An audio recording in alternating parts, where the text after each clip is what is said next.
Hey there, subscribe to my channel, and also press this bell icon so you never miss any new updates, cause whenever we upload new video you will get a notification on your phone.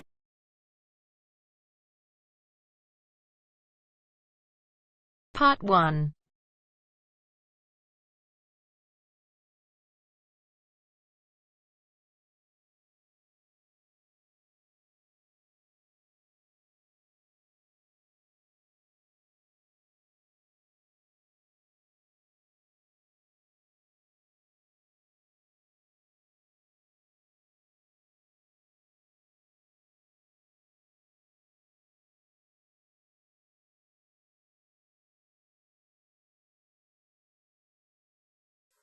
You will hear a number of different recordings, and you will have to answer questions on what you hear.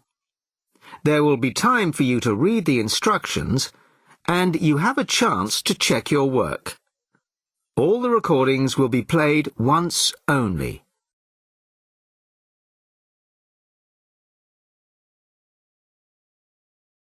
You will hear a new student on a short summer course getting information from the college receptionist. First, you have some time to look at questions 1 to 5.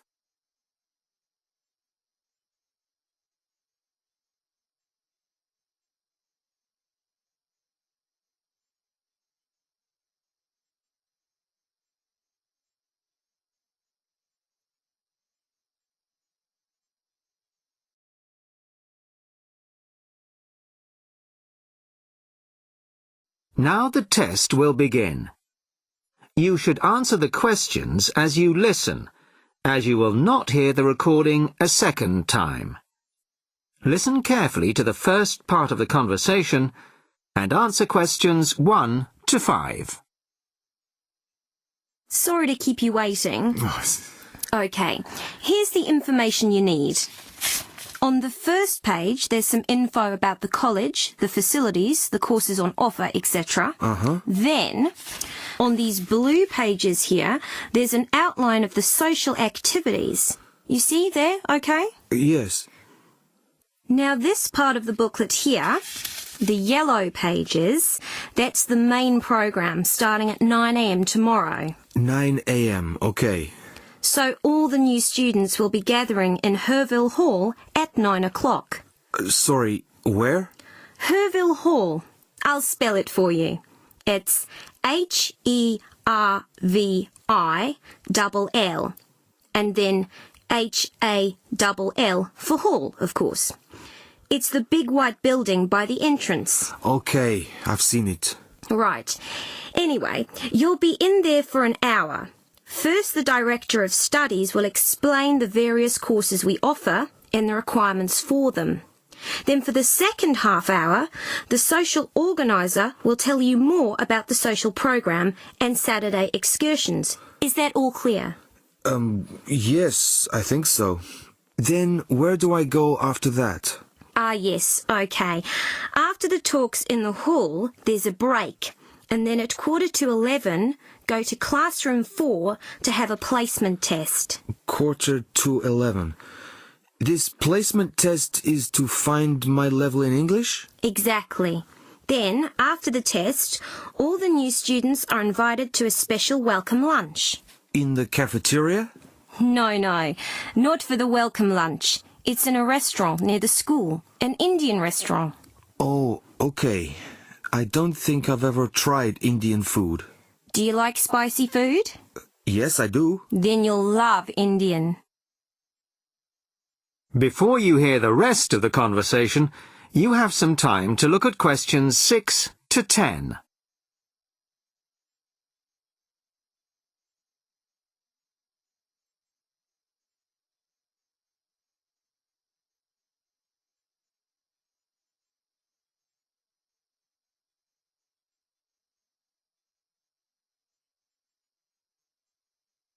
Now listen and answer questions 6 to 10. So, where's the Indian restaurant? Don't worry, it's really easy to find. Have you got that map I gave you? This one? Yes, that's it. See here, the main entrance to the school? Yes? Well, don't go out of there. There's a smaller entrance here, round the back.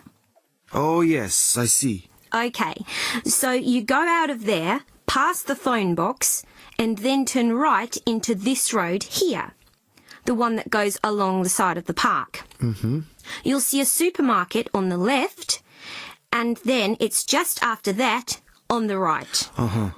It's quite a big place. You can't miss it. Okay. And one more thing.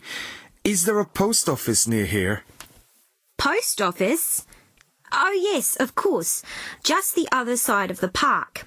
Go through the middle of the park, and it's there by the park entrance. Thanks a lot. You're welcome. Oh, there's a good cafe near here too. Very popular with the students. Just there. You go out of the main entrance into Varley Road, then turn left at the bank, and it's at the end of the street. They do amazing coffee. That's great. Thanks very much. No problem. Enjoy your course. Thanks again. Bye. That is the end of part 1. You now have half a minute to check your answers.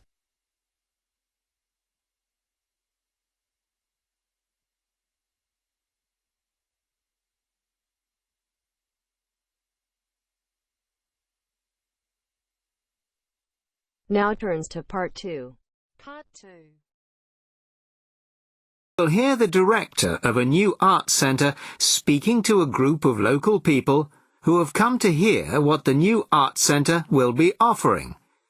First, you have some time to look at questions 11 to 15.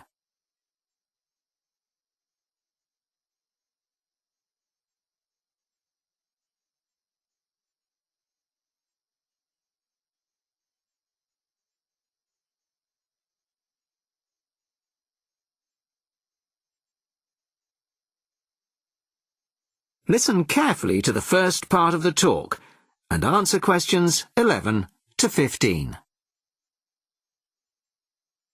Well, good evening, everybody. Thank you all for turning out on this cold, wet evening. Welcome to our new art centre. I'm delighted that so many people are interested in finding out about the facilities and events that we'll be offering. I'll start with the regular evening events that we've scheduled so far.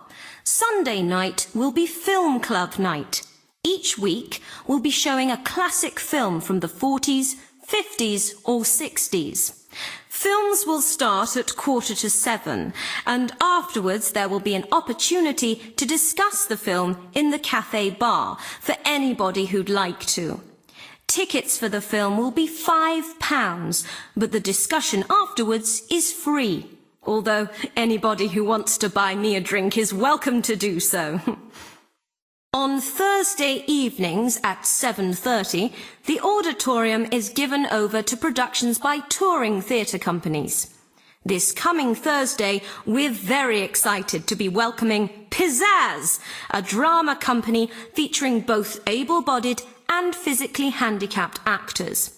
They'll be performing a rather special version of William Shakespeare's The Tempest, featuring music and dance, as well as dialogue. Fridays and Saturdays will be music nights, starting at 8 p.m, with classical or traditional music on the Fridays and pop rock on the Saturdays. However, as the sound system hasn't yet been fully installed, these events won't be starting for another few weeks. As well as evening performances, various events will take place during the day. So far, a mothers and toddlers session has been arranged for Monday afternoons, and of course anybody can drop in for a coffee or a sandwich. The cafe bar will be open from 11 a.m. to 3 p.m. and 6 p.m. to 11 p.m. Mondays to Fridays, and 11 a.m. to midnight Saturdays and Sundays. Lunch will be served from 12:30 till 2, and light snacks will be available all day. Of course, this programme is just the start, and we expect to be announcing many additional events in the near future. Before you hear the rest of the talk, you have some time to look at questions 16 to 20.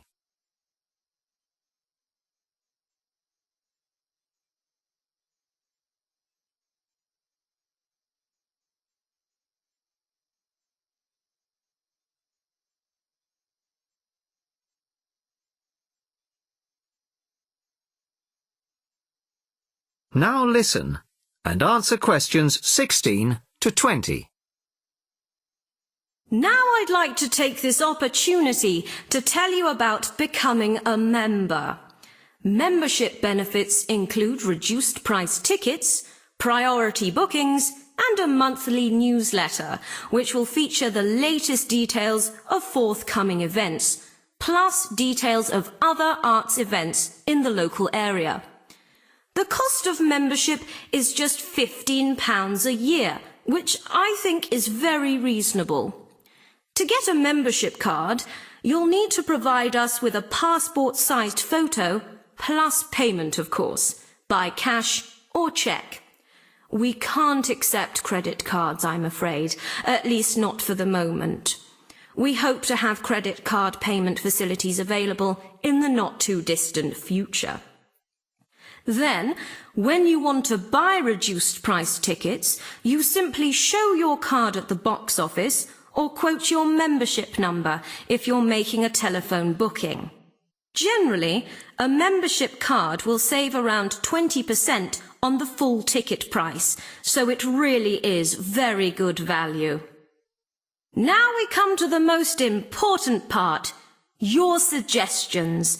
It's your art centre, so we want to hear what you'd like to see. That is the end of part 2. You now have half a minute to check your answers.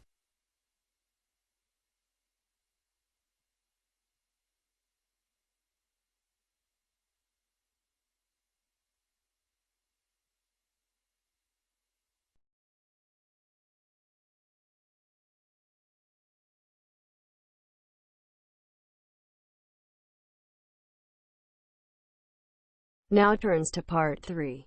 Part 3.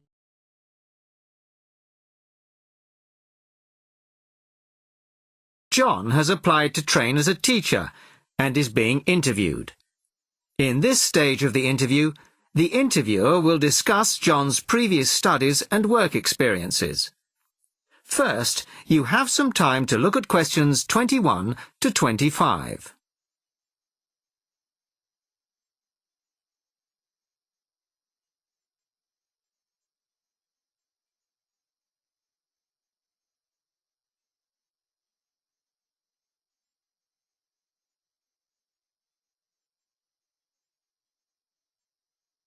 Listen carefully to the first part of the conversation and answer questions 21 to 25. Hello, come in and take a seat. You are, John Evans? Yes, I am.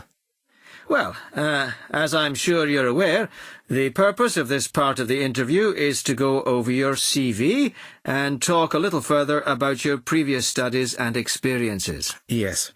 So, your first degree was in French, of course. Yes, with a minor in film studies. An interesting combination. Mostly French films, presumably? Well, European cinema in general, but with a bias towards French cinema. Ah, and your degree took 4 years? Yes. In the third year, I was an exchange student at Bruges University in Belgium. I was there for a full academic year, 9 months. Right.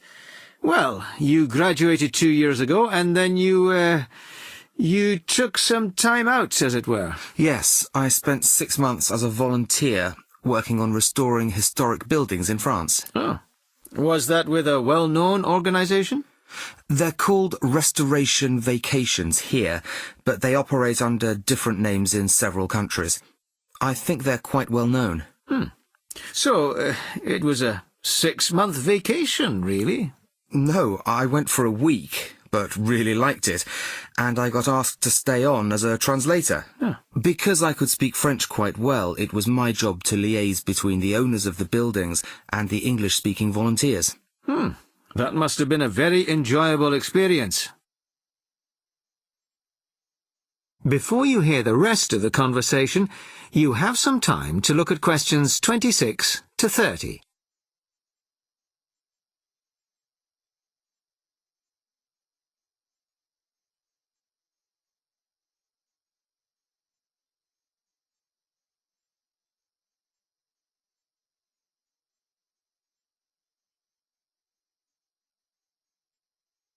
Now listen and answer questions 26 to 30. Well, it was certainly a very enjoyable experience to begin with, but after the first 3 months or so, I actually got a bit bored. I was talking about the same things every day. Bricks, cement, window frames, that kind of thing. It wasn't really stretching my French. Also, I wasn't getting paid, just free accommodation and food, plus some pocket money. I see. So then you started working for a bank in Paris, BCFC, I think. Yes. Were you doing entirely translating again? Well, translating was the major part of it, mostly from English into French this time. Official documents, letters, that kind of thing. Much more challenging. But I was also in charge of coordinating the translation work going on in the bank's offices in Switzerland, Belgium, and other parts of France. What did that involve? It was simple, really. I just had to keep track of what had been translated in each office, to save wasting time having the same document translated twice in different offices. So, you stayed there for a year and a half, and then you left. Why was that? Simple. To apply for this course. I see. Why give up a secure job in Paris to train as a teacher here? I've always imagined that I'd be a teacher, really. I loved being in Paris, but I wouldn't want to spend the rest of my life working for a bank. Do you think your experiences in France will help you as a teacher of French? It certainly helped my French, and my experiences certainly gave me a much better understanding of French culture. Although that may not be of enormous use when it comes to standing up in front of a class of British 13-year-olds. Perhaps not. Thank you very much. The next stage of the interview will be conducted by my colleague in room 202.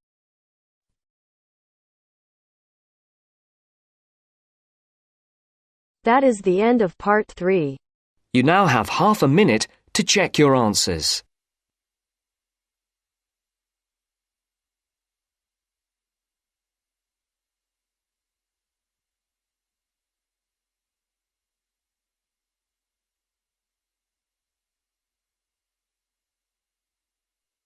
Now turns to part 4.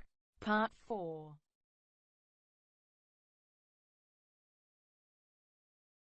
You will hear a talk about the Kentish pipe, a 17th century musical instrument. First, you have some time to look at questions 31 to 40.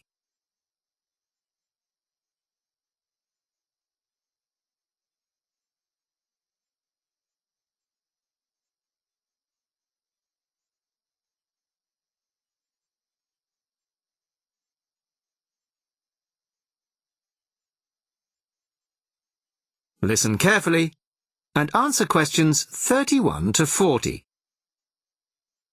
Good evening. I'd like to introduce Geoffrey Rourke of the Early Music Foundation.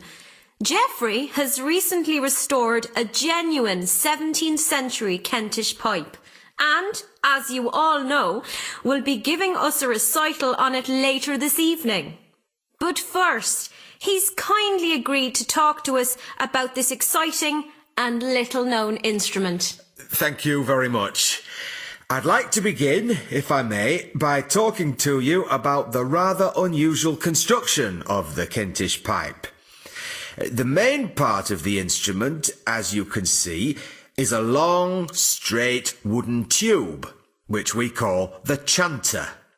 This one is in beech wood, but other woods were used.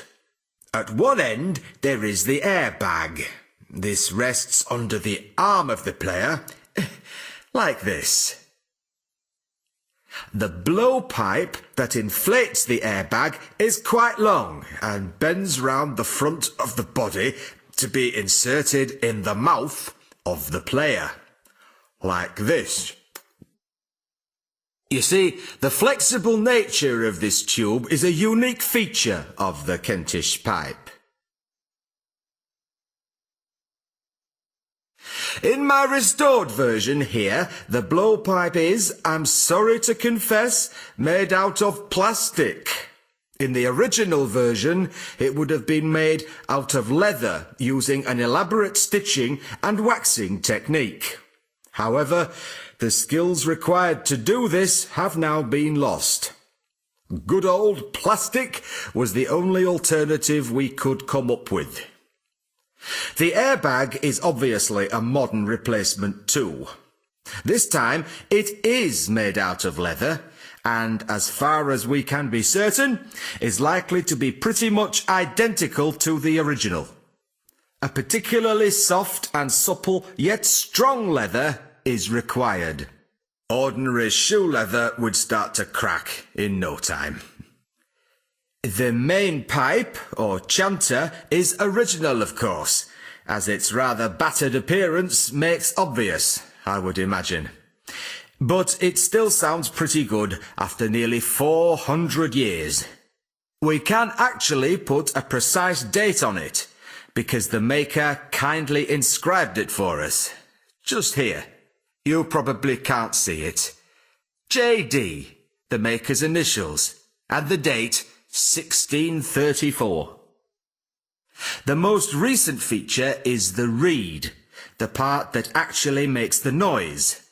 Although probably identical in every way to the original, it is in fact a piece from a plant picked yesterday morning by my son by the river near our house. So, that's the construction.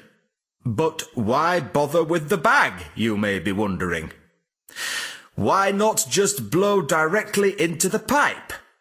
Well, you can play the instrument that way. You can just detach the bag like this and blow into this hole here. But you need a lot of breath to do it. Much more than, say, a flute or clarinet. After a few notes, you have to stop to take a breath. The bag allows the player to breathe while continuing to play. This meant that music for the Kentish pipe could be loud and fast, the way they liked it in Kent in the 17th century, no doubt. So, we have the pipe, but unfortunately, we don't have the music. Not a single piece of music written specifically for the Kentish pipe has been found. Luckily, some of my colleagues from the Early Music Foundation have adapted some traditional music from the period for the Kentish pipe, and we hope this will closely reflect the impression performances on the original instrument would have made. During the recital, I'm also going to play some modern pieces, ranging from rock to classical. And I hope you'll agree with me that the instrument can bring its own special character to familiar tunes. Well, thank you very much for that. And I'm sure we're looking forward very much to hearing you play it after the break. That is the end of part 4. You now have half a minute to check your answers.